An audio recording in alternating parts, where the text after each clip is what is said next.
تو یہ بہت غیر معمولی جو ہے غزوہ تھا، غزوہ احزاب. اسی لیے اس غزوے کے بعد اس حوالے سے اللہ تعالیٰ نے اپنی کمنٹری ارشاد فرمائی، وہ سورۃ الاحزاب میں آئی، اور اسی نسبت سے اس کا نام سورۃ الاحزاب ہے.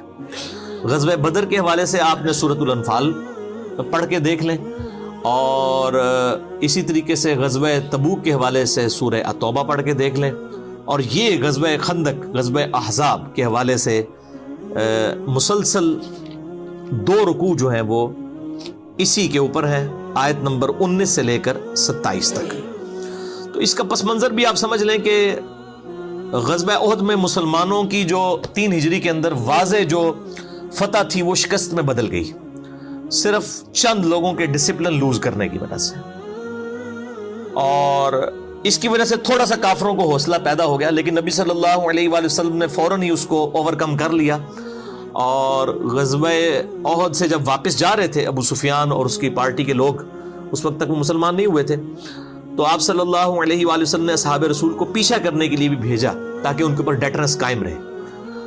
اب اسی دوران جو مدینے میں یہودیوں کے قبائل آباد تھے، بیسیکلی 3 بڑے قبائل تھے یہودیوں کے. ایک تھا بنو قینقاع جو کہ خیبر کے اندر آباد تھا، اور دوسرا بنو نضیر، نون ضاد یا را، اردو میں نزیر بھی کہہ سکتے ہیں. یہ مدینے کے اندر آباد تھا، لیکن یہ آئے دن جو ہے وہ یعنی مسلمانوں کے خلاف سازشیں کرتے رہتے تھے. تو اس کا جو سردار تھا حیی ابن اخطب، یہ وہی ہے جن کی بیٹی ہیں سیدہ صفیہ رضی اللہ تعالی عنہا وسلام اللہ علیہا، جو ام المؤمنین ہے. تو وہ نبی صلی اللہ علیہ وسلم کی بیوی بعد میں بنی. ان کے اوپر بھی میرا پورا کلپ جو کافروں کے اعتراضات ہیں سیدہ صفیہ کے نکاح کے حوالے سے، وہ آپ لکھیں تو میرا یوٹیوب کے اوپر کلپ بھی کھل جائے گا. تو حیی ابن اخطب جو ہے بنو نزیر کا سردار تھا، یہ آئے دن مسلمانوں کو یعنی آپ کہیں کہ کچھ نہ کچھ انگیج کر کے رکھتے تھے، سازشیں کرتے رہتے تھے. تو آپ صلی اللہ علیہ وآلہ وسلم نے ایز اے لاسٹ ریزارٹ ان کو پہلے تو سمجھایا کہ ایک طرف تم نے جو ہے میثاق مدینہ کیا ہوا ہے، اوپر سے جو ہے تم اندر سے ہی مسلمانوں کی جڑیں کاٹ رہے ہو. الٹیمیٹلی آپ صلی اللہ علیہ وآلہ وسلم نے باقی لوگوں سے، باقی قبیلوں سے جو معاہدے تھے ان کے ساتھ ڈسکشن کرنے کے بعد ان کو جو ہے وہ شہر بدر کر دیا، مدینہ شریف سے نکال دیا. اب یہ بھی جا کے خیبر کے یہودیوں کے ساتھ، بنو قینقاع کے ساتھ جا کے آباد ہو گئے. اور تیسرا قبیلہ جو تھا وہ بنو قریظہ تھا، اور وہ مدینے کے اندر ہی آباد تھا. ان کے ساتھ مسلمانوں کا معاہدہ تھا اور وہ اس معاہدے کی پاسداری بھی کیا کرتے تھے. ان کو مدینے سے نہیں نکالا گیا.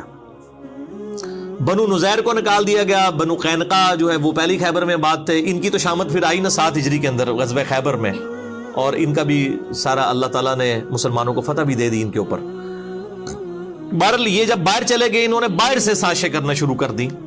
جو مشرکین عرب کے قبیلے تھے، بنو اسد، بنو غطفان اور دوسرے قبائل کے ساتھ، اور ادھر سے جو ہے وہ ابو سفیان اور ان لوگوں کو خطوط لکھ کے کہ جی ایک بار ہم سب کے سب جمع ہو کے مسلمانوں کو، چونکہ ان کو نظر آ رہا تھا اب یہ نئی ایک پاور لانچ ہو رہی ہے، اور قبائلی سسٹم کے اندر وہ ہر قبیلہ جو اپنی پاور کو قائم رکھنا چاہتا تھا. انہوں نے کہا یہ تو اب ایک اس اتنے ڈائنامک انداز میں پاور لانچ ہو رہی ہے، اور یہاں پہ جو سردار ہے وہ صرف سردار نہیں ہے بلکہ اس کے لیے لوگ جان چھڑکتے ہیں، اس کو پیغمبر مانتے ہیں اللہ کا، سیدنا محمد رسول اللہ صلی اللہ علیہ وآلہ وسلم کو. انہوں نے کہا جی ایک آخری کوشش کرتے ہیں مسلمانوں کا جو ہے نا یہ معاملہ جو ہے ہمیشہ کے لیے ختم کر دیا جائے. تو انہوں نے بنو نزیر نے، بنو نضیر، انہوں نے سازشیں کرنی شروع کر دی مسلمانوں کے خلاف، اور مشرکین عرب کو بھی اکٹھا کر کے، اسی لیے اسے غزوہ احزاب کہا جاتا ہے. اس میں 1 درجن سے زیادہ جو ہے عرب کے قبائل جو ہیں وہ شامل ہوئے مسلمانوں کے خلاف.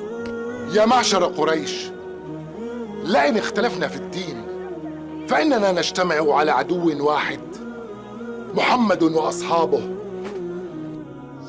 اب ظاہر ہے کہ نبی صلی اللہ علیہ وآلہ وسلم ایک صرف ریلیجس لیڈر نہیں تھے، آپ ایک بہت اچھے پولیٹیشین بھی تھے اور ایک بہت اچھے فوجی جرنیل بھی تھے، اور آپ صلی اللہ علیہ وآلہ وسلم سارے معاملات کو پیرلل میں لے کے چل رہے تھے. آپ کو پتہ چل گیا کہ یہ ساری سازشیں کر رہے ہیں. اما غطفان فعاقدناهم على ان يمدونا ب6,000 مقاتل ونعطيهم كل تمر خيبر لسنة واحدة، فقبلوا منا وقد قلنا فقولوا. تو آپ صلی اللہ علیہ وآلہ وسلم نے صحابہ کرام علیہم رضوان سے اوس اور خزرج جو مین قبائل تھے مدینے کے، اوس کے سردار سیدنا سعد ابن معاذ اور خزرج کے سیدنا سعد ابن عبادہ رضی اللہ تعالی عنہما، ان سے مشورہ کیا اور باقی لوگوں سے مشورہ کیا کہ اب ہمیں کیا کرنا چاہیے. بہرحال کنسنسس کے ساتھ سیدنا سلمان فارسی رضی اللہ تعالی عنہ علیہ السلام، جو پرشین امپائر میں سے ہجرت کر کے فارس میں سے یہاں پہ آئے ہوئے تھے، انہوں نے مشورہ دیا کہ ہم وہاں پر جنگوں کے لیے اپنے مخالفین کا راستہ روکنے کے لیے خندق کھودتے ہیں. تو خندق کھود کر مدینہ کا دفاع کیا جائے، مدینے سے باہر نکل کے ان سے نہ لڑا جائے، کیونکہ یہ تعداد میں وہ 10,000 کے قریب تھے، مسلمان تو صرف 3,000 تھے. إنا كنا بأرض فارس إذا تخوفنا الخيل خندقنا عليها فلا تصل إلينا أو ننضحها بالنبل. تو ان 10,000 کا مقابلہ اس طریقے سے کرنا بہت مشکل ہے، اور پھر جغرافیکلی جو ہے وہ آپ سمجھ لیں کہ ان کی لوکیشن ایسی تھی مسلمانوں کی مدینہ شریف کی کہ شمال کی طرف ہی خندق کھودنی پڑی. باقی مسلمانوں کی پشت پہ یعنی جنوب والی سائیڈ کے اوپر اونچے اونچے پہاڑ تھے، اسی طریقے سے لیفٹ سائیڈ کے اوپر بھی جو ہے وہ یعنی مغرب کی طرف بھی چٹیل پہاڑ تھے، وہاں سے کوئی جنگی مہم روانہ نہیں کی جا سکتی تھی. اور اسی طریقے سے جو یعنی مغرب والی سائیڈ پہ، اور جو مشرق والی سائیڈ ہے اس کے اوپر قبائل آباد تھے جن کے ساتھ مسلمانوں کے معاہدے تھے. انہی قبائل میں سے ایک بنو قریظہ بھی تھا. یہاں سے بھی خطرہ کوئی نہیں تھا کہ یہاں سے کوئی حملہ کرے گا، یہاں پہ ان کے بڑے بڑے قلعے تھے، الا یہ کہ کوئی قبیلہ یہاں سے بد عہدی کر دیتا، اور وہی ہوا، بنو قریظہ نے بد عہدی کر دی. ما خبر نمي إلينا أحقا تهمون بنقض عهدكم مع رسول الله؟ من رسول الله؟ لا عهد بيننا وبين محمد ولا عقد. قتلكم الله. أما كنت والأوس أحلافكم ندفع عنكم ونحفظ ذمتكم. یعنی مسلمان بالکل سیف تھے، صرف شمال والی سائیڈ کے اوپر انہوں نے ایک خندق کھودنی تھی. اور اس حوالے سے آپ نے یہ پورا نقشہ اگر وغیرہ دیکھنا ہو تو جو مولانا مودودی رحمہ اللہ تعالیٰ نے تفہیم القرآن لکھی ہے وہ کمال ہے. انہوں نے ساتھ ساتھ ساری چیزیں یہ اس کانٹیکسٹ میں بیان کی ہیں. اور اگر آپ نے پریکٹیکلی چیز دیکھنی ہے تو عمر سیریز دیکھیں. میں بار بار کہتا ہوں قطر والوں نے اتنا بڑا کام کر دیا ہے کہ پوری اسلامک ریولوشن نبی صلی اللہ علیہ وآلہ وسلم کے اعلان نبوت سے 6 سال قبل سے سٹارٹ کر کے سیدنا عمر رضی اللہ تعالیٰ عنہ علیہ السلام کو سینٹرڈ کرتے ہوئے رومن اور پرشین امپائر کے گرنے تک ٹل سیدنا عمر کی شہادت تک، یہ پوری ویڈیو ریکارڈنگ 30 ایک ساتھ میں عمر سیریز انگلش سب ٹائٹل کے ساتھ آ چکی ہے. بلکہ ایک ادھ کلپ ہم نے جو ہے وہ اردو میں بھی اس کو سب ٹائٹل کے ساتھ چڑھایا تھا. یوٹیوب والے تو اس کو بین کر دیتے ہیں کاپی رائٹس کی وجہ سے. باقی فیس بک پہ الحمدللہ ملینز آف پیپل تک وہ ہمارا کلپ پہنچا ہے. اور وہ ایک واقعہ سیدنا عمر کی زندگی کا ہم نے اس میں جو ہے وہ اسی میں سے فلم میں سے نکالا تھا. بہت کمال کام کیا. اور اس فلم کے جو کنسلٹنٹ کوئی عام نتھو خیرے لوگ نہیں ہیں، بلکہ انٹرنیشنل لیول پہ جو مسلمانوں کے علماء ہیں، یوسف القرضاوی صاحب مفتی اعظم قطر، 90 سال کے قریب ان کی عمر ہے. مولانا مودودی رحمہ اللہ تعالیٰ کا جنازہ بھی انہوں نے پڑھایا تھا. اور ان کے شاگرد ہیں ڈاکٹر علی سلابی، جنہوں نے سیدنا ابوبکر، عمر، عثمان و علی رضی اللہ عنہم اجمعین پہ اتنی موٹی جو ہے عربی میں کتابیں ان کی بایوگرافی پہ لکھی ہیں. اور آج دارالاسلام پبلیکیشن انہی کتابوں کو اردو میں ٹرانسلیٹ کر کے وہ مارکیٹ میں لے کے ہیں. ڈاکٹر علی سلابی، ان کی عمر تقریباً 55 سال کے قریب ہے. یہ یوسف القرضاوی کے شاگرد ہیں. یہ 2 بڑے ہسٹورین اور ورلڈ لیول پہ مسلمانوں کے علماء ہیں جن کی کنسلٹنسی کے ساتھ یہ عمر سیریز جو ہے وہ بنائی گئی ہے تاکہ اس میں کوئی غلط چیز نہ ہو لانچ. بہرحال اس میں یہ پوری ریولوشن آپ کو نظر آئے گی. اور یہ غزوہ خندق والا معاملہ بھی انہوں نے پورے کا پورا اس میں یعنی فلمایا ہے. تو سیدنا سلمان فارسی رضی اللہ تعالیٰ عنہ علیہ السلام کے مشورے کے ساتھ خندق کھودی گئی. کافی چوڑی خندق تھی. ایون یعنی گھوڑے کو بھی اگر کوئی ضرب لگا کے بھگا کے بھی اس کو پار کرنا چاہتا تو پار نہیں کر سکتا تھا. اور آج بھی مدینہ شریف میں اس خندق کے کچھ آثار موجود ہیں. جو لوگ یعنی مدینہ شریف کی ہسٹوریکل جگہوں کا وزٹ کرنا چاہتے ہیں، وہ مسجد نبوی کے باہر ٹیکسی ڈرائیورز کھڑے ہوتے ہیں، وہ آپ کو ان جگہوں کے اوپر لے جاتے ہیں. ابھی بھی اس خندق کے کچھ آثار باقی ہیں. اتنے چٹیل پہاڑوں میں اس زمانے کے اندر خندق کا کھودنا یہ بہت مشکل کام تھا. بہرحال مسلمانوں نے الحمدللہ جو ہے وہ تقریباً 12 سے 15 دن لگا کے یہ خندق کھود لی. اور یہ سائڈ بھی، اور عرب کے لوگوں کو پتہ ہی نہیں تھا کہ یعنی مسلمانوں نے مدینہ شریف کا دفاع کس طریقے سے کیا. ان کے تو ذہن و وہم و گمان میں بھی یہ طریقہ موجود نہیں تھا. وہ تو جب آئے تو ایک دم وہ ششدر رہ گئے کہ اب ان کے ساتھ کیا کریں، اور ان کو مجبوراً باہر ہی پڑاؤ ڈالنا پڑا. اور اب ظاہر ہے کہ اس طرف تو آ نہیں سکتے تھے، وہ اتنی بڑی خندق کو پھلانگے ہی نہیں جا سکتا تھا، خندق کے اندر ہی گریں گے، گر گئے تو اوپر سے ان کو تو صرف پتھر مار کے مارا جا سکتا تھا. تو تقریباً 25 دن تک انہوں نے پڑاؤ کیا، اور سخت سردیاں تھیں، اور پھر آپ کو پتہ ہے سردیاں ہوں ریگستانی علاقے کی تو رات کے وقت تو لگ پتہ جانا ہے جنہوں کے اندر ہے. تو بہرحال اللہ تعالیٰ نے غیبی مدد فرمائی، پھر ٹھنڈی ہوائیں چلی، ان کے خیمے تک اکھڑ گئے سردی کی وجہ سے. وہ 25 دن کے پڑاؤ کے بعد جو ہے وہ وہاں سے چلے گئے، اور اللہ تعالیٰ نے بغیر جنگ کے مسلمانوں کو فتح عطا فرمائی. لیکن یہ اتنی مشکل غزوہ تھا کہ یعنی اللہ تعالیٰ نے اتنے، جس کو کہتے ہیں نا، شدید الفاظ کے ساتھ کسی اور غزوے کا ذکر نہیں کیا جتنا سورۃ الاحزاب میں غزوہ خندق کا ذکر کیا ہے، کہ یہ مسلمانوں کو اللہ تعالیٰ بات ہے ہم نے ہلا کے رکھ دیا، اتنی بڑی آزمائش ان کے اوپر ڈالی. اور یہاں پر مومنین اور منافقین کا فرق بالکل ظاہر ہو گیا، کیونکہ موت سامنے نظر آ رہی تھی. تو منافقین جو ہے وہ ان کا نفاق کھل کے ان کی زبانوں سے نکلنا شروع ہو گیا. اسی کا ذکر آپ ان آیات میں سنیں گے بھی کہ یار یہ تو نبی صلی اللہ علیہ وسلم نے اور اللہ نے نعوذ باللہ ہمارے ساتھ جھوٹے جو ہے وہ وعدے کیے تھے، اور یہ تو جناب موت ہمارے گلے پڑ گئی ہے، ہماری بیویاں بھی پیچھے مطلب وہ بے آسرا ہو جائیں گی، اور ہمارے لیے تو ٹوائلٹ جانا مشکل ہو گیا ہے. اور یہ نبی جو ہے میں کہہ رہا ہے کہ رومن اور پرشین امپائر گریں گی، کیونکہ وہ دلائل النبوہ امام بیہقی کی کتاب میں آتا ہے نا، مسند احمد میں بھی آتا ہے کہ ایک اسی خندق کے موقع پر ایک پتھر نہیں ٹوٹ رہا تھا، بہت بڑا پتھر.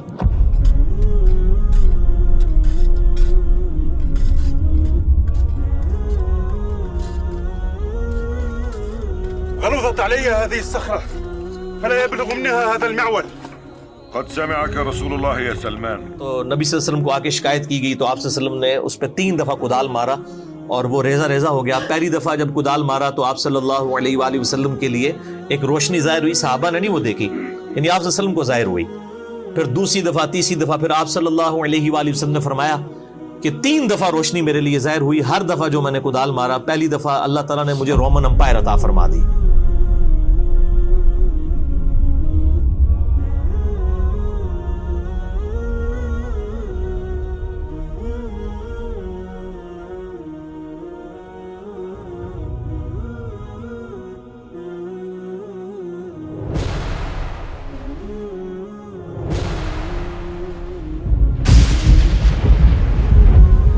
اس کے خزانے جو ہیں وہ اللہ تعالیٰ نے مجھے عطا فرما دیے. دوسری دفعہ مارا فرمایا اللہ نے مجھے پرشیا بھی عطا فرما دیا، دوسری سپر پاور بھی گئی.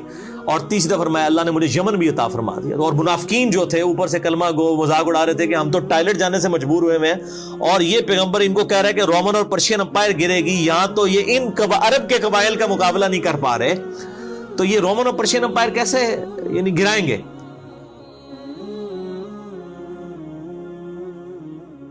ابشروا واصبروا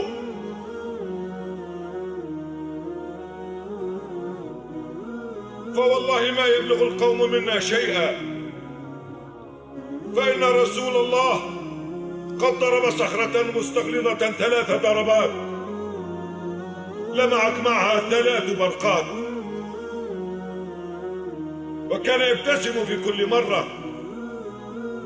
فلما سألناه قال أما الأولى فإن الله فتح علي بها الشام والله إني لأبصر قصورها الحمر إن شاء الله. أما الثانية فأعطيت بها مفاتيح فارس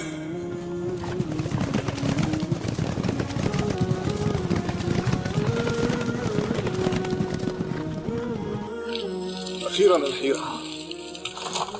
اللهم أنجز وعدك ووعد رسولك. فوالله لقد سمعته يبشر بها أول ما جهر بدين الله وهو مستند بظهره إلى الكعبة يد الناس وهم بين مصدق ومكذب ومستهزئ. ولم يخطر لي على بال عندئذ أنني سأكون أول من يشهدها وأن الله يرويها. اللهم منك العفو على ما فات مني ولك الحمد على ما أعطيت. والله إني لأبصر قصر المدائن الأبيض. وأما الثالثة فأعطيت بها مفاتيح اليمن والله إني لأبصر أبواب صنعاء من مكاني هذا، فإن كنتم مؤمنين حقا وصدقتم رسولكم فما يغركم اليوم ما تلقون، وقد علمتم علم اليقين ما جعل الله لكم في قابل الأيام. صدق عمر والله لقد كان الذي قال. حالانکہ یہ 5 ہجری کا واقعہ ہے، 12 سال کے اندر رومن اور پرشین امپائر گر گئی تھی. یہ اللہ تعالیٰ کی ایک غیر معمولی مدد تھی نبی صلی اللہ علیہ وآلہ وسلم اور آپ کے جانثار صحابہ کرام علیہم رضوان کے ساتھ. تو بہرحال اس خندق کو کراس نہیں کر سکتا تھا. بہرحال ایک شخص تھا عمر ابن عبد ود، یہ عرب کا ایک مشہور جو سمجھ لیں کہ آپ جنگجو انسان تھا. اس کے بارے میں مشہور تھا کہ یہ 100 آدمیوں سے اکیلا لڑ سکتا ہے، اتنی تیز یہ تلوار چلاتا تھا، اور یہ کسی میدان جنگ میں کبھی اس کو مات نہیں ہوئی تھی. جب بھی کسی سے لڑا اس نے اس کو قتل کیا. اور یہ یعنی 90 سال اس وقت اس کی عمر ہو چکی ہوئی تھی. یہ بھی مشرکین عرب کی طرف سے مسلمانوں کے لیے کے خلاف لڑنے کے لیے آیا. اس نے جو ہے وہ اپنے گھوڑے کو جو ہے وہ ایڑی لگائی اور خندق پھلانگ کے دوسری طرف آ گیا. اب آ کے وہ للکار رہے کہ کوئی ہے آ کے میرا مقابلہ کرے. کسی کی جرت نہیں ہوئی کہ وہ شخص کے سامنے آئے، کیونکہ اس شخص کے سامنے آنے کا مطلب موت تھا. 3 دفعہ اس نے للکارا. نبی صلی اللہ علیہ وسلم کے صحابہ میں سے صرف سیدنا علی تھے جنہوں نے 3 دفعہ اٹھ کے اس کا مقابلہ کرنے کے لیے چیلنج کو قبول کیا، لیکن 3 دفعہ نبی صلی اللہ علیہ وسلم نے ان کو ہاتھ سے پکڑ کے بٹھا دیا کہ تم نے نہیں اٹھنا. ظاہر ہے وہ سیدنا علی کی ایک فضیلت باقی لوگوں کے اوپر ظاہر کرنی تھی کہ یہ اتنی دلیری دکھا رہا ہے، اور کوئی شخص نہیں اٹھا. 3 دفعہ سیدنا علی اٹھے، لیکن نبی صلی اللہ علیہ وسلم نے بازو سے پکڑ کے بٹھا دیا. اب سیدنا علی کوئی اپنی بہادری کی وجہ سے نہیں اٹھ رہے تھے، ان کی جو اندر جو ایک پیشن اور ایمان کا لیول تھا نا، وہ یہ تقاضا کرتا تھا کہ ایسی کی تیسی اس کی. تو بہرحال 3 دفعہ بھی جب اس نے کہا تو نبی صلی اللہ علیہ وآلہ وسلم نے سیدنا علی کو یعنی روانہ کیا. اور سیدنا علی کی اس وقت آپ دیکھ لیں عمر کتنی تھی، آلموسٹ 28 سال، 27 یا 28 سال عمر تھی. یہ اس وقت کا واقعہ. من يبارز؟ يا عمرو إنك قد كنت عاهدت الله ألا يدعوك رجل من قريش إلى إحدى خلتين إلا أخذتها منه. أجل. تو اب وہ جب سامنے آیا تو سیدنا علی کے جو والد تھے ابو طالب، ان کے ساتھ اس کی دوستی تھی عمر ابن عبد ود کی. اور اس نے کہا کہ یار تو کیوں میرے ہاتھوں مرنا چاہتا ہے، تو کسی اور کو بھیجو، میں تمہارے ساتھ لڑائی نہیں کروں گا. تو سیدنا علی نے کہا کہ نہیں میں تیار ہوں، جب تم نے چیلنج کیا تو میں مقابلے کے لیے آ گیا ہوں. تو اس نے کہا کہ میں ہر شخص کو جو ہے نا وہ 3 دفعہ مہلت دیتا ہوں اس حوالے سے کہ وہ اپنی 3 کوئی موت سے پہلے خواہشات کا اظہار کر دے، کیونکہ اس نے مرنا تو ہے میرے ہاتھوں، تو 3 خواہشات کا اظہار کر سکتا ہے، تو میں اس کی 3 خواہشات پوری کر دوں. تو سیدنا علی نے کہا کہ میری پہلی خواہش یہ ہے کہ تو کلمہ پڑھ کے مسلمان ہو جا. فإني أدعوك إلى الله ورسوله وإلى الإسلام. لا حاجة لي بذلك. فإني أدعوك إلى النزال. لما يا ابن أخي؟ فوالله ما أحب أن أقتلك. لكني والله أحب أن أقتلك. ٹھیک ہے، یہ دیکھیں نا تربیت کیا ہوئی ہے. غزوہ خیبر کے موقع پر بھی جب سیدنا علی کو نبی صلی اللہ علیہ وسلم نے بھیجا تو اس وقت بخاری مسلم میں آتا ہے کہ علی پہلے ان کو دعوت دینا، اگر تیری وجہ سے ایک شخص کو بھی ہدایت مل گئی تو تیرے لیے سرخ اونٹوں سے بہتر ہے. تو عمر ابن عبد ود نے کہا کہ نہیں میں تو ایمان تو نہیں قبول کروں گا. تو دوسرا سیدنا علی نے کہا کہ دوسری میری خواہش یہ ہے کہ تم لوگ واپس چلے جاؤ، کیوں لڑائی کے اوپر آمادہ ہوتے ہو، اور اپنے آپ کو بھی مشکل میں ڈالا ہوا ہے، ہمیں بھی مشکل میں ڈالا ہے، واپس چلے جاؤ. تو اس نے کہا ہم تو لڑنے کے لیے آئے، واپس کیوں جائیں. اور تیسری خواہش پھر سیدنا علی نے کہا کہ میرے ساتھ لڑائی کرنے کے لیے تیار ہو جاؤ. یہ تیسری خواہش سیدنا علی نے کی. ٹھیک ہے، تو بہرحال ایک وار کے اندر ہی اس کا کام تمام کر دیا سیدنا علی رضی اللہ تعالیٰ عنہ نے، اور اس کو جہنم واصل کر دیا عمر ابن عبد ود کو. یہ بہت بڑا ایک واقعہ تھا، اور اس کی اتنی ڈیٹرس پڑی مشرکین عرب کے اوپر کہ ان کے پاؤں پھر لڑکھڑا گئے. پھر کسی نے جرت نہیں کی دوبارہ خندق کو کراس کرنے کی، کیونکہ ظاہر ہے جب ان کا سب سے بڑا جرنیل جس کے اوپر ان کو مان تھا تو وہ ایک 27 سال کے لڑکے کے ہاتھوں مارا جاتا ہے. ظاہر ایک ینگ ایج کا بندہ. تو وہ پھر اللہ تعالیٰ کی طرف سے غیبی مدد بھی آ گئی.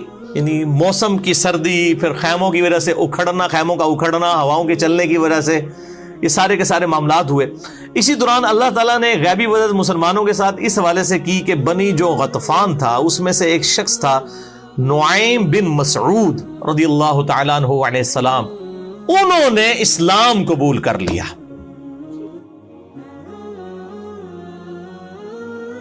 من الرجل؟ نعيم بن مسعود من غطفان. ويلك ما جاء بك وقومك قد صنعوا بنا ما صنعوا. ألست ابن الخطاب؟ خذني إلى رسول الله. كيف قلت؟ مسلم أنت؟ لیکن انہوں نے اپنے اسلام کا اظہار کسی سے نہیں کیا. چپ کر کے نبی صلی اللہ علیہ وآلہ وسلم کے خیمے میں آئے اور کہا یا رسول اللہ صلی اللہ علیہ وآلہ وسلم، میں آپ کو اللہ کا پیغمبر مانتا ہوں، آپ میرے ذمہ کوئی کام لگائیں کہ اس جنگ کی صورتحال میں کوئی ایسا کردار ادا کر دوں کہ یہ جنگ ٹل جائے. اور اس نے ایک یعنی مشورہ سامنے رکھا، اور ظاہر ہے کہ جنگ تو ہے ہی دھوکے کا نام. صحیح بخاری و مسلم میں احادیث موجود ہے. ظاہر ہے کہ وہ جنگ کے اندر یہ معاملات کرنے پڑتے ہیں. بال یہ جو کہا جاتا ہے نا محبت اور جنگ میں ہر چیز جائز ہے، یہ غلط ہے. محبت تو غیر محرم عورت کے ساتھ بغیر نکاح کے رشتے کے ویسے ہی حرام ہے.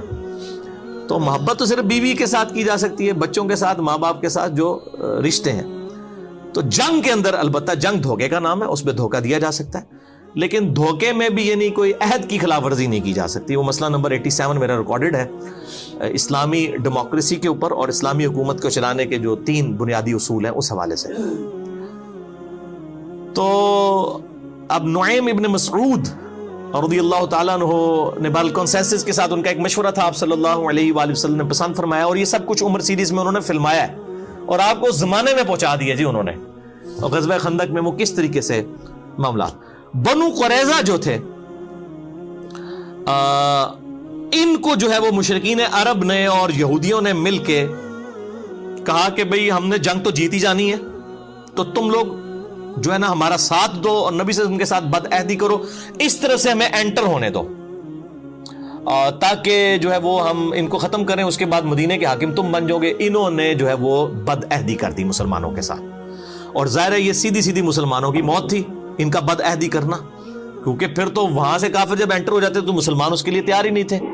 یعنی یہ سائیڈ تھی آپ سمجھ لیں مشرق والی، شمال کی طرف خندق کھودی بھی تھی، مشرق کی طرف بنو قریظہ اور باقی قبائل تھے، اور مغرب والی سائیڈ کے اوپر اور پیچھے جنوب اس طرف چٹیل پہاڑ تھے، یہاں سے تو خطرہ نہیں تھا. بنو قریظہ کی بد عہدی جو ہے نبی صلی اللہ علیہ وآلہ وسلم تک خبر پہنچ گئی کہ یہ تو مطلب اندر خانے کچھ کر رہے ہیں. آپ صلی اللہ علیہ وآلہ وسلم نے جو ہے وہ سعد ابن عبادہ کو اور کچھ اور لوگوں کو، ابو عبیدہ ابن جرح کو، ان لوگوں کو بھیجا کہ جا کے یہ یعنی تحقیق کرو. اور پھر آپ نے فرمایا کہ دیکھنا یہ ڈائریکٹلی مجھے ہی آ کے کان میں بتانا، اگر مسلمانوں کو پتہ چلا کہ انہوں نے بد عہدی کی ہے تو شاید ان کے حوصلے پست نہ ہو جائے. تو آپ صلی اللہ علیہ وآلہ وسلم کو انہوں نے اشارتاً آ کے بتا دیا کہ یہ تو انہوں نے بد عہدی کر دی ہے. تو اسی دوران اللہ تعالیٰ نے غیبی مدد کی نعیم ابن مسعود والی رضی اللہ تعالیٰ عنہ. ان کو ابھی لوگوں کو نہیں پتا تھا کہ مسلمان ہو چکے ہیں. انہوں نے کیا کیا، یہ بنو قریظہ کے پاس چلے گئے اور ان کو جا کے کہا کہ دیکھو میں تمہارا بڑا ہمدرد ہوں، تم سے میری پہلے کی دوستی ہے. اب ان کو نہیں پتا یہ مسلمان ہو چکے ہیں، اور دیکھو تم نے یہ جو نبی صلی اللہ علیہ وسلم کے ساتھ یعنی محمد کے ساتھ صلی اللہ علیہ وآلہ وسلم، نبی تو نہیں انہوں نے کہا ہوگا، بد عہدی کی ہے، تو ان تک یہ بات پہنچ چکی ہے. اور یہ دیکھ لینا کہ یہ قریش کے ہیں، الٹیمیٹلی قریشیوں نے قریش کا ہی ساتھ دینا ہے، ابو سفیان وغیرہ نے.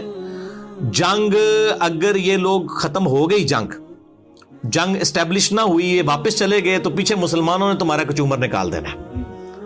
تو اس کا حل یہ ہے، اور یہ اندر سے انہوں نے پلان کر لیا ابو سفیان نے اور مسلمانوں نے مل کے اس حوالے سے، یعنی ان کو دل ان کا اس طرف سے انہوں نے کھٹا کیا. تو اس کا حل یہ ہے کہ تم جو ہے وہ مشرکین عرب سے یہ کہو کہ اپنے 8-10 جو سردار ہیں نا وہ ہمارے حوالے کرو رہن کے طور پر. فلا تقاتلوا مع القوم حتى تأخذوا منهم رهنا من أشرافهم يكونون بأيديكم ثقة لكم على أن تقاتلوا معهم محمدا حتى تناجزوه. قد أشرت بالرأي. کیونکہ کل کو تم لوگ تو چلے جاؤ گے, مسلمانوں نے پیچھے ہمارا چومر نکال دینا ہے, کیونکہ ہماری بد عہدی کی خبر پہنچ چکی ہے, اور بد عہدی کے اوپر ظاہر ہے کہ نہیں چھوڑا جائے گا. اس وقت تو قبائل کی سیدھی سیدھی موت تھی, کیونکہ دونوں میں سے ایک کی موت ہو سکتی تھی نا بد عہدی کی وجہ سے. تو انہوں نے مشورہ پسند کیا, اور ادھر اسی نعیم ابن مسعود نے جا کے مشرکین عرب سے کہہ دیا کہ بھائی یہ دھیان رکھنا, تم یہ بنو قریظہ کے لوگ جو ہیں تمہارے سردار, یہ نہ ہو کہ تم سے کوئی مانگ لے. انہوں نے اندر خانے محمد صلی اللہ علیہ وسلم سے پہلے ہی معاہدہ کیا تھا, یہ تمہیں اوپر سے کہہ رہے ہیں ہم عہد کی پاسداری توڑ دیں گے. اندر سے یہ نبی صلی اللہ علیہ وسلم کے ساتھ ملے ہوئے ہیں, اور یہ جو ہے گارنٹی کے طور پہ تم سے 8-10 سردار تمہارے مانگیں گے, تاکہ ان سرداروں کو نبی صلی اللہ علیہ وسلم کے حوالے کر کے اپنے اس عہد کی پاسداری کا یقین دلا دیں کہ ہم نے عہد نہیں توڑا. دونوں طرف انہوں نے ڈیفرنٹ ورژن دیے. بس وہی ہوا جناب, وہ جب پہنچے وہاں پہ سردار مانگنے کے لیے تو وہ انہوں نے کہا لو جی یہ تو گل بالکل صحیح نکلی ہے. انہوں نے کہا تسی سردار لے کے مار چھڑنے ساڑھے سردار, تو ہم نے سردار نہیں دینے. ولسنا مع ذلك بالذين نقاتل معكم محمدا حتى تعطون رهنا من رجالكم يكونون بأيدينا ثقة حتى نناجز محمدا. صدقنا نعيم ولا والله لا ندفع إليهم رجلا واحدا من رجالنا. الآن ثبت لنا صدق نعيم بن مسعود. لا والله لا نقاتل معهم حتى يعطون رهنا. اس کی وجہ سے ان کی آپس میں کنفیوژن ہوئی, اور وہ بنو قریظہ والا معاملہ جو ہے وہ ٹھپ ہو گیا. ان کو پتہ چل گیا کہ یار یہ تو مطلب واقعی تو چلے جائیں گے, پیچھے ہماری شامت آ جائے گی. اور اسی دوران پھر دوسری غیبی مدد آئی, جو سردیوں میں ٹھنڈی ہوائیں چلیں اور ان کے خیمے اکھڑ گئے, اور ظاہر ہے کہ ان کے پاس جو راشن تھا وہ بھی ختم ہونا شروع ہو گیا. بل مسلمان بھی بہت تکلیف سے گزر رہے تھے, ان تکلیف کا ذکر ابھی ان آیات کے اندر آئے گا. تو آپ حیران ہوں گے کہ مسلمانوں کو کس لیول تک آزمایا گیا. بہرحال الٹیمیٹلی اللہ تعالیٰ نے مسلمانوں کو اس حوالے سے سرخرو کیا. اور بخاری اور مسلم میں حدیث آتی ہے, جب وہ واپس چلے گئے تو نبی صلی اللہ علیہ وسلم اپنی زرہ اتارنے لگے تو سیدنا جبرائیل علیہ السلام آ گئے انسانی شکل میں. انہوں نے کہا یا رسول اللہ وہی تو فرشتوں نے اپنی زرہیں نہیں اتاری ہیں, آپ نے کیوں اپنی زرہ اتار دی ہے؟ بنو قریظہ سے بد عہدی کا بدلہ لینا ہے, کیونکہ وہ تو مسلمانوں کو مروانے لگے تھے, یہودیوں کا قبیلہ. تو آپ صلی اللہ علیہ وآلہ وسلم نے فرمایا, بخاری اور مسلم دونوں میں موجود ہے, آپ نے فرمایا کہ اب تم لوگ, آپ نے سیدنا علی کو اور کچھ اور اصحاب کو لشکر دے کر روانہ کیا, اور حکم فرمایا کہ عصر کی نماز نہیں پڑھنی مگر بنو قریظہ میں جا کر. يا معشر المسلمين يا معشر المسلمين إن الله قد أمر نبيه ألا يضع السلاح حتى يسير إلى بني قريظة. من كان سامعا مطيعا فلا يصلين العصر إلا في بني قريظة. اور یہ وہی حدیث ہے جس میں نے پہلے بھی کئی دفعہ بیان کیا کہ صحاب کے 2 گروہ ہو گئے, عصر کی نماز قضا ہو رہی تھی, کچھ لوگوں نے راستے میں پڑھ لی, کچھ لوگوں نے وہاں جا کے مغرب کے وقت میں عصر پڑھی کہ نبی علیہ السلام کا حکم تھا. بیسیکلی تو آپ یہ کہنا چاہ رہے تھے جلدی وہاں پہنچو, لیکن بعد میں آپ صلی اللہ علیہ وآلہ وسلم نے کسی کو کوئی اس پہ قدغن نہیں لگائی. جنہوں نے ظاہری حدیث کے اوپر الفاظ پہ عمل کیا ان کو بھی مطلب ان پہ بھی کوئی گرفت نہیں کی, اور جنہوں نے اس کی تھیم کو فالو کیا کہ راستے میں نماز پڑھ لی اور قضا نہیں ہونے دی, ان کو بھی کچھ نہیں کہا. بہرحال وہاں پر پہنچ گئے. اب بنو قریظہ کے لوگ, اب ظاہر ہے ان کو پتا تھا انہوں نے کیا حرکت کی ہوئی ہے. انہوں نے کہا کہ ہمیں نبی صلی اللہ علیہ وآلہ وسلم کا فیصلہ قبول نہیں ہے, ہمارے ساتھ اگر کوئی ثالثی والا کردار کرنا ہے اس حوالے سے تو سعد ابن معاذ جو اوس کے سردار ہیں, چونکہ وہ مدینے کے رہنے والے تھے, ان کے ساتھ ان کی دوستی بھی تھی زمانے جاہلیت کی. انہوں نے کہا کہ سعد ابن معاذ ہمارے لیے لینیٹ ویو رکھیں گے, حالانکہ وہ نبی صلی اللہ علیہ وآلہ وسلم سے فیصلہ کرواتے تو شاید ساروں کو ہی چھوڑ دیا جاتا, زیادہ زیادہ شہر بدر کر دیا جاتا ان کو. آپ صلی اللہ علیہ وآلہ وسلم کی طبیعت میں شفقت کا پہلو غالب تھا. بالوں نے خود اپنی موت کو آواز دی. سعد ابن معاذ جو تھے ان کو اس دوران گھٹنے میں تیر لگا ہوا تھا, بہرحال وہ اسی حالت میں, اور اسی میں انہوں نے دعا کی تھی کہ اے اللہ اگر آج کے بعد مشرکین عرب مسلمانوں پر چڑھائی نہیں کریں گے تو اے اللہ اسی زخم کو میرے لیے کھول دے اور شہادت کا باعث بنا دے کہ میں نے نبی صلی اللہ علیہ وسلم کا جتنا دفاع کیا اس حوالے سے مشرکین عرب کے خلاف میں نے جو ہے وہ حضور کا ساتھ دیا. اور یہی وہ شخص ہے سعد ابن معاذ جس کی وجہ سے مدینے میں نبی صلی اللہ علیہ وسلم اسٹیبلش ہوئے تھے. دعوت اللہ ان ابقى شيئا من حرب قريش ان يبقيني لها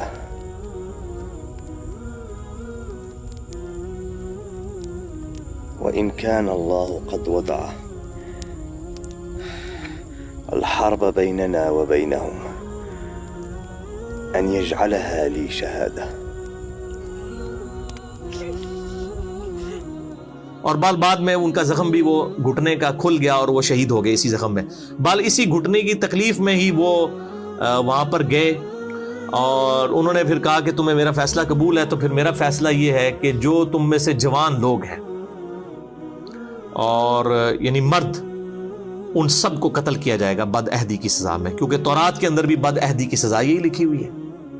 بد عہدی کا مطلب یہ ہے کہ آپ مسلمان قتل ہو جاتے ہیں نا اس کے بدلے میں, تو اب ان کو بھی اس مقابلے میں قتل ہونا چاہیے کہ انہوں نے مسلمانوں کے قتل کے فتوے جاری کر دیے اس حوالے سے کہ بد عہدی کی, اور عورتوں کو اور بچوں کو, اور بچے ایسے کہ یعنی جو بہت چھوٹے بچے ہیں جن کے زیر ناف بال نہیں اگے ہوئے, جو بلوغت کی عمر تک نہیں پہنچے ہوئے, ان بچوں کو جو ہے وہ مسلمان قیدی بنا لیں گے اور ان کے مال کو بھی. اور اس کو پھر قرآن پاک میں اللہ تعالیٰ نے سورۃ الاحزاب کے اندر انڈورس بھی کر دیا. تو بہرحال مطلب وہ ہزاروں یہودی ایک دن کے اندر قتل کیے گئے, ان کو بد عہدی کی سزا ملی.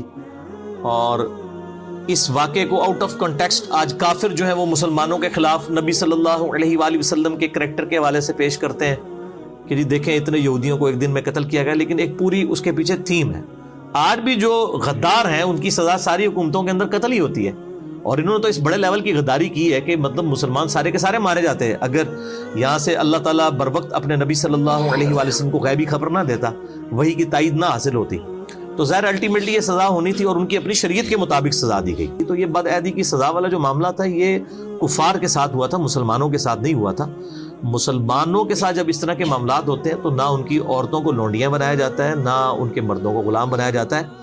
اور اس کی واضح مثال جو ہے وہ جنگ جمل, صفین اور نہروان ہے. سیدنا علی رضی اللہ تعالیٰ عنہ علیہ السلام نے تینوں جنگوں کے اندر اپنے مخالفین کو شکست فاش دی ہے, لیکن نہ تو کسی کی عورت کو اپنا غلام بنایا ہے, نہ کسی کے مرد کو غلام بنایا ہے, نہ اس طریقے سے. اور ایون بعد میں بھی آپ رضی اللہ تعالیٰ عنہ نے علیہ السلام ان کے وظیفے بھی اسی طریقے سے جاری رکھے, چاہے جمل کے لوگ ہوں, صفین کے ہوں, نہروان کے ہوں. اس حوالے سے آپ رضی اللہ تعالیٰ عنہ علیہ السلام جو ہے وہ امت کے لیے ایک رول ماڈل ہے. تو مسلمانوں کے جو مسلمانوں کے ساتھ معاملات ہیں ان کا معاملہ الگ ہے, کفار والا معاملہ الگ ہے. اس طرح کے آؤٹ آف کانٹیکسٹ چیزوں کو پیش کرنے سے بعض اوقات اسلام کے لیے بدنامی کا مسئلہ بن جاتا ہے. اس لیے میں نے اب اس کو بنو قریظہ کے حوالے سے یہاں پہ آیات بھی آ جائیں گی, تو یہ پوری کی پوری نٹ شیل میں نے آپ سمجھ لیں کہ سب کچھ بیان کر دیا. میں آخر میں پھر یہ کہوں گا کہ جو نعیم ابن مسعود رضی اللہ تعالیٰ عنہ کی جو حکمت سامنے آئی, اسی طریقے سے جو اللہ تعالیٰ نے غیبی مدد فرمائی اس موسم کی تبدیلی کی وجہ سے, پھر خندق والا معاملہ, یہ ساری کی ساری چیزیں اگر آپ نے فزیکلی دیکھنی ہے اور آپ اس زمانے میں پہنچنا چاہتے ہیں تو آپ عمر سیریز ضرور دیکھیں. اس کے اندر یہ ساری ایون وہ خندق توڑنے والا, پتھر کے توڑنے والا اور رومن اور پرشین امپائر والی جو خوشخبری ہیں وہ والا سین بھی انہوں نے نبی صلی اللہ علیہ وسلم کو تو نہیں دکھایا, انہوں نے باقی اصحاب کو انہوں نے سب کو دکھایا اور کمال وہاں تک پہنچا دیا. جی وہ لگتا ہے کہ انسان وہاں پہ موجود ہے. یہ بہت بڑی خدمت کی ہے. میں کہتا ہوں عرب کے لوگوں میں بجلی بھر دی ہے عمر سیریز نے, اور اس کا جو ٹیسٹ ہے وہ عربی میں ہونا ہے. اسی لیے دیکھیں یوٹیوب نے غائب کر دی عمر سیریز, یوٹیوب کے اوپر سے بین کر دیا اس کو. بہر الحمدللہ وہ مطلب مختلف ویب سائٹس کے اوپر موجود ہے, آپ ڈاؤن لوڈ کر سکتے ہیں انگلش سب ٹائٹل کے ساتھ. ہے تو عربی کے اندر ہے لیکن انگلش سب ٹائٹل کے ساتھ اویلیبل ہے. اب اردو کی ڈبنگ والا معاملہ آپ کو پتہ ہے, انڈیا پاکستان بنگلہ دیش کے علماء جو ہیں ان کی ایک خاص ایک چیزوں کو, یعنی یہ تو پہلی دفعہ آپ کو پتہ اسپیکر آیا تو شیطانی آواز کی اونچ اسپیکر تو تھلے ہی نہیں لیندے. وہ اسی طریقے سے کیمرے کا مسئلہ ہو, تصویروں کا مسئلہ ہو, ان کا آپ ایٹیچیوڈ شروع کا دیکھیں اور بعد میں ان کی کیا حالت ہوتی ہے کہ کیمرے سے نیچے نہیں اترتے. تو انشاءاللہ تعالیٰ یہ معاملات بھی ان کو آہستہ سے سمجھ آئیں گے. ان کو 25-30 سال کے بعد چیزیں سمجھ آتی ہیں. میں نے دیکھا ہے تقریباً اتنا گیپ ہے ان کو چیز سمجھ آنے میں. تو بہرحال اس وقت جو لوگ یعنی کئی مطلب لاکھوں کیا کروڑوں مسلمان ہیں جو رات کو اس وقت تک نہیں سوتے جب تک کہ ہالی ووڈ کی کوئی فل فلم نہ دیکھ لیں, تو ہم ان کو ضرور مشورہ دیں گے کہ آپ عمر سیریز تو دیکھیں. As far as picturisation is concerned کسی بھی ہالی ووڈ کی فلم سے وہ کم فلم نہیں ہے. انہوں نے واقعی اس زمانے میں پہنچا دیا ہے اور ملینز آف ڈالر خرچہ کر کے قطر والوں نے, اہل سنت ہیں اور اہل سنت کے علماء کی کنسلٹیشن کے ساتھ, ڈاکٹر علی سلابی اور یوسف القرضاوی اور باقی علماء, ان کی کنسلٹیشن کے ساتھ یہ ویڈیو بنی ہے. انگلش جس کو آتی ہے وہ سب ٹائٹل کے ساتھ اس کو روک کے دیکھ سکتا ہے, انجوائے کرے گا. آپ عربی بھی آپ کی بڑی امپروو ہوگی, اور عربی بھی انہوں نے وہ قرآنک عربی جو ہے وہ بادیہ نشین عربک والوں کی عربی استعمال کی ہے, وہ آپ کو ٹیسٹ فیل ہوتا ہے, آپ کو لگتا ہے آپ قرآنک عربی سن رہے ہیں. پھر جو ایک عربیوں کا سٹائل ہے، عربی یا پٹھان، ان دونوں میں ایک چیز کامن ہے، یہ آپس میں نارمل گفتگو بھی کر رہے ہو نا تو تیسرے بندوں کو آپس میں لڑتے ہوئے دکھائی دیتے ہیں. یہ ان کا نیچرل سٹائل ہے گفتگو کرنے کا. ابھی آپ عربی دیکھیں نا، بڑا تیز تیز اونچی آواز میں بولنا، حالانکہ وہ نارمل گفتگو کر رہے ہوتے ہیں. اس طرح ہمارے جو KPK کے جو لوگ ہیں ان کو بھی آپ دیکھیں گے تو انہوں نے وہی کلچر اڈاپٹ کیا ہے. یہ طارق جمیل والا سٹائل نہیں تھا صحابہ کرام علیہم رضوان کا گفتگو کرنے کا آپس میں، عرب سٹائل وہی تھا. آپ دیکھیں سیدنا عمر کا بھی، اور وہ تو سارے مطلب ڈائلاگ جو انہوں نے لکھے ہیں وہ تو حدیث کی کتابوں میں موجود ہے.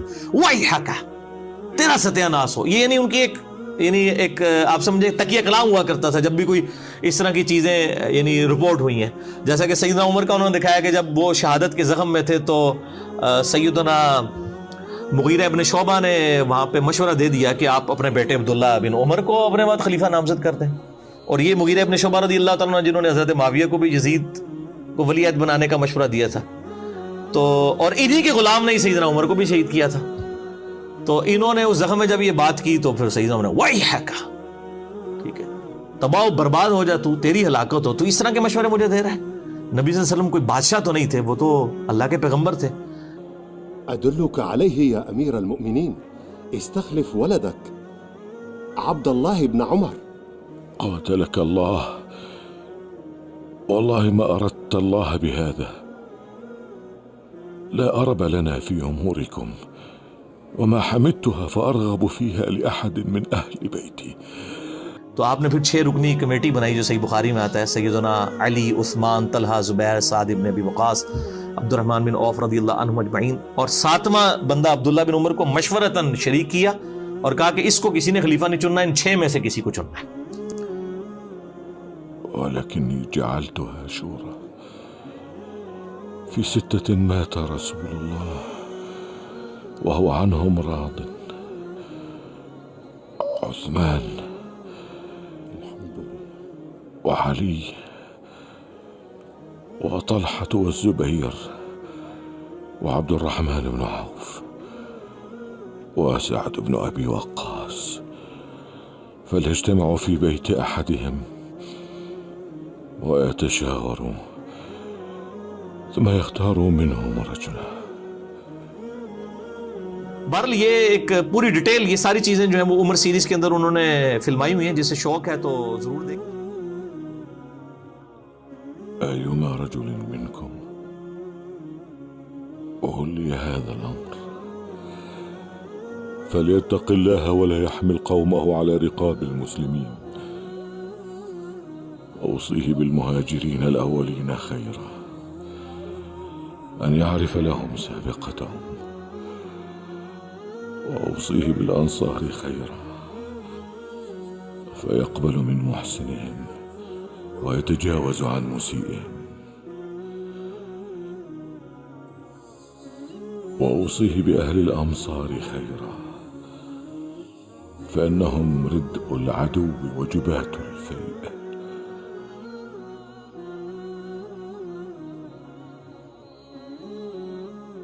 وأوصيه بأهل البادية خيرا فإنهم أصل العرب ومادة الإسلام. وأوصيه بأهل الذمة خيرا أن يقاتل من ورائهم ولا يكلفهم فوق طاقتهم.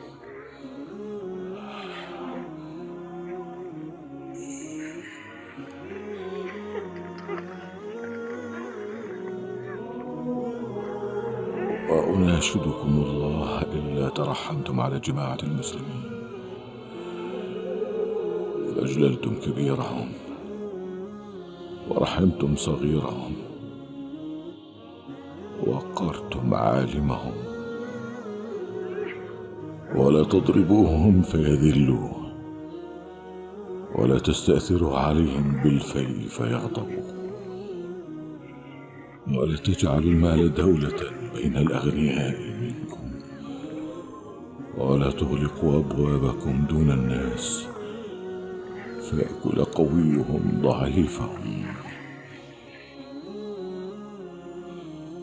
هذه وصيتي إلى من يخلفني، وأشهد الله عليه.